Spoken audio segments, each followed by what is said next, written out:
Hello, I'm going to be doing problem 9 from the chapter 8 for the physics. So the problem reads, a light rigid rod is 77 centimeters long. Its top end is pivoted on a low friction horizontal axis. The rod hangs straight down at rest with a small ball attached to its bottom end. You strike the ball, suddenly giving it a horizontal velocity so that it swings around in a full circle. What minimum speed at the bottom is required to make the ball go over the top of the circle? Okay, so let's draw this first. So it says that a light rigid rod and a low friction horizontal axis. So when they say low friction and light rigid rod, we can assume that both there's no friction and that the rod has no mass, and this is going to be the small massive ball. So it's going to be struck horizontally, straight horizontally, and then it's going to swing up and around. So this has a length of 0.77 meters.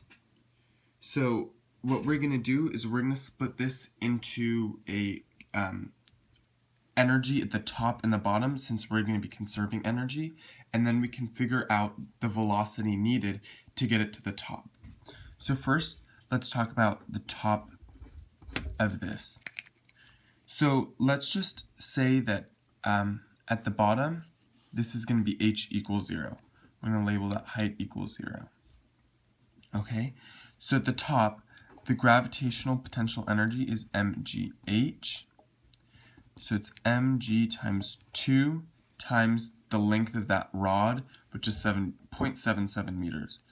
0.77 meters, which equals 1.54 times mg joules. So that's at the top, and this is gravitational. So let's talk about kinetic at the top. So we need the minimum speed that we hit the ball, the minimum speed to get it to just go over. So we can assume that the kinetic energy at the top is 0, because that would be the absolute minimum. So the kinetic energy is 0 because the velocity is 0. So now we know that our total energy is equal to 1.54 mg joules. Okay. So now let's go on to the bottom.